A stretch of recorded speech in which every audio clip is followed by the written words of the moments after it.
अध्याय 12। राम का राज्याभिषेक। विभीषण चाहते थे कि राम कुछ दिन लंका में रुक जाए, नई लंका में, उनकी लंका में। उन्होंने अपनी इच्छा राम को बताई, उसका कारण भी। मैं चाहता हूँ कि आप कुछ दिन यहाँ विश्राम कर लें, युद्ध की थकान उतर जाएगी। वैसे इसमें मेरा स्वार्थ भी है, आपका सानिध्य और रीति नीति सीखने का अवसर। आपने यह नगरी देखी भी तो नहीं है। राम ने लंका नगरी में कदम नहीं रखा था। सीता से मिलने हनुमान गए 2 बार, अंगद गए, लक्ष्मण भी हो आए। विभीषण से राज तिलक के समय राम उस नगरी से दूर ही रहे। यह संभव नहीं है मित्र, राम ने कहा। वनवास के 14 वर्ष पूरे हो गए हैं। मैं तत्काल अयोध्या लौटना चाहता हूँ। भरत मेरी प्रतीक्षा कर रहे होंगे। जाने में विलम्ब हुआ तो वे प्राण त्याग देंगे। उन्होंने प्रतिज्ञा की है, मैं उनकी प्रतिज्ञा से बंधा हूँ। विभीषण राम से अलग नहीं होना चाहते थे। उनका अनुरोध राम ने अस्वीकार कर दिया था, पर वे निराश नहीं थे। इस बार उन्होंने एक नया प्रस्ताव रखा। मेरी इच्छा है कि मैं आपके राज्याभिषेक में उपस्थित रहूं। मुझे अपने साथ चलने की अनुमति दें। राम ने उनका आग्रह स्वीकार कर लिया। बोले, आप मेरे लिए यात्रा की व्यवस्था कर दें। राम ने विभीषण की विनती मान ली तो सुग्रीव और हनुमान आ गया है। राम ने उन्हें भी अयोध्या आमंत्रित किया। विभीषण का पुष्पक विमान उन्हें ले जाने के लिए तैयार था। विमान के उड़ान भरने तक वानर सेना वहीं रही। विमान जाने के बाद वे कूदते फांदते किष्किंधा की ओर चल पड़े। विभीषण ने अपने कोषागार से उन्हें रत्नाभूषण दिए थे, उनकी वर्षा की थी उसी विमान से। वानरों के लिए यह मनोरंजन था, जिसे जो मिला लूटा। विमान लंका से चला। उड़ान भरने के बाद उसने उत्तर दिशा पकड़ी, जिधर अयोध्या नगरी थी। राम सीता के साथ बैठे थे। मार्ग में पड़ने वाले प्रमुख स्थान बताते जा रहे थे। रावण सीता का हरण कर उसी मार्ग से लाया था, पंचवटी से। उस समय सीता ने वे स्थान ठीक से नहीं देखे थे। स्थानों के नाम उन्हें ज्ञात नहीं थे। पहले रणभूमि पड़ी, फिर वह पुल जिसे नल और नील ने बनाया था, सेतुबंध। किष्किंधा रास्ते में था। वानर राज सुग्रीव की राजधानी थी। सीता के आग्रह पर विमान किष्किंधा में उतरा, सुग्रीव की रानियों तारा और रूपा को लेने। आगे ऋषिमुख पर्वत पड़ा और उसके बाद पंपा सरोवर। उसकी सुंदरता अद्भुत थी। राम ने सीता को एक पतली चमकती हुई रेखा दिखाई। सीते, देखो, यह गोदावरी नदी है। ऊंचाई से इतनी छोटी दिख रही है। इसी के तट पर पंचवटी है। देखो, हमारी पर्णकुटी अब भी बनी हुई है। सीता ने आंखें बंद कर ली, जैसे पंचवटी को पुनः देखने से डर रही हो। उन्हें पूरा घटनाक्रम याद आ गया।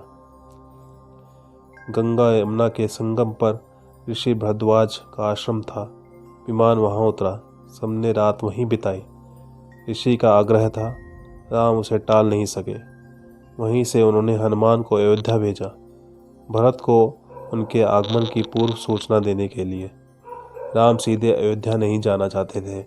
उनके मन में एक प्रश्न था, एक संशय। 14 वर्ष की अवधि कम नहीं होती। कहीं इस अवधि में भरत को सत्ता का मोह तो नहीं हो गया।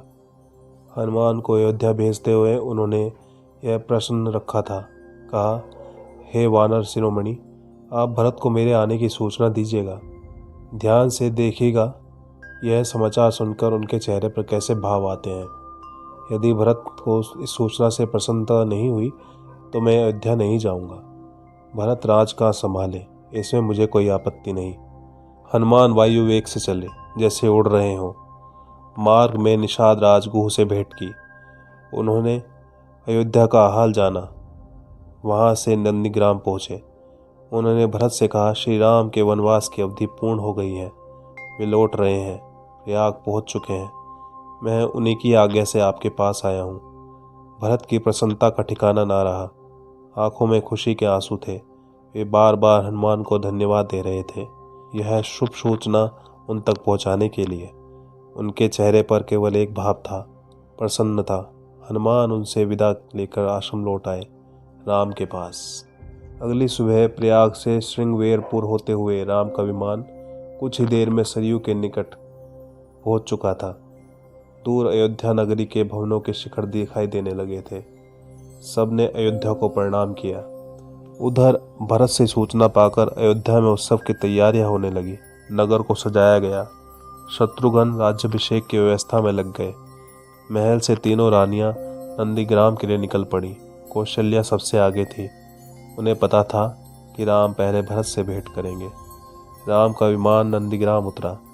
उनका भव्य स्वागत हुआ। आकाश राम के जयघोष से गूंज उठा। राम ने विमान से उड़कर भरत को गले लगाया, माताओं को प्रणाम किया। भरत भागते हुए आश्रम के भीतर गए।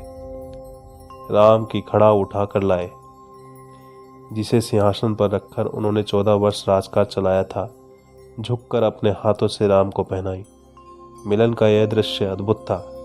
सबके चेहरों पर प्रसन्नता थी। सबकी आंखें खुशी के आंसुओं से नम थी। राम लक्ष्मण ने नंदीग्राम में तपस्वी बाना उतार दिया। दोनों को राजसी वस्त्र पहनाए गए।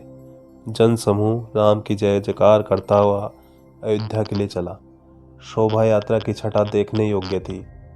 नंदीग्राम से चलने के पूर्व राम ने पुष्पक विमान को कुबेर के पास भेज दिया।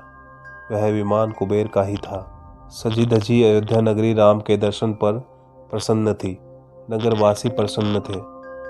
उन्हें उनके राम वापस मिल गए थे। माताएं प्रसन्न थी। उनका पुत्र लौट आया था। मुनिगण खुश थे। राम ने उनकी शिक्षाओं का मान रखा, कभी विरत नहीं हुए। भरत ने अयोध्या का राज्य राम को नंदीग्राम में ही लौटा दिया था। राजमहल पहुंचे तो मुनि वशिष्ठ ने कहा, कल सुबह राम का राज्याभिषेक होगा। इसकी तैयारियां शत्रुघ्न ने पहले ही कर दी थी।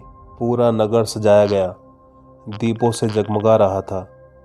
फूलों से सुवासित था। वाद्य यंत्रों से स्वीकृत था। पूरे 14 वर्ष बाद अगले दिन मुनि वशिष्ठ ने राम का राज्य तिलक किया। राम और सीता सोने के रत्न जड़ित सिंहासन पर बैठे। लक्ष्मण, भरत और शत्रुघ्न उनके पास खड़े थे। हनुमान नीचे बैठ गए। माताओं ने आरती उतारी। मंगलाचार हुआ। शुभ गीत गाए गए। राम ने सीता को एक बहुमूल्य हार दिया। प्रजाजनों को उपहार दिए। अनेक वस्तुएं प्रदान की। सीता ने अपने गले का हार उतारा। वे दुविधा में थी, किसे दें। दुविधा राम ने दूर की। जिस पर तुम सर्वाधिक प्रसन्न हो उसे दे दो। सीता ने वह हार हनुमान को भेंट कर दिया, भक्ति और पराक्रम के लिए। कुछ दिनों में सारे अतिथि एक एक करके चले गए। विभीषण लंका लौटे। सुग्रीव किष्किंधा की ओर प्रयाण किया। ऋषि मुनि अपने आश्रम चले गए। हनुमान कहीं नहीं गए।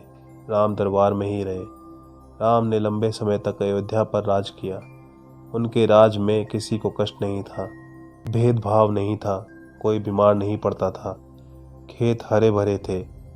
पेड़ फलों से लदे रहते थे। राम न्याय प्रिय थे। गुणों के सागर थे। उनका राज्य राम राज्य था। आज तक स्मृतियों में है। जय श्री राम।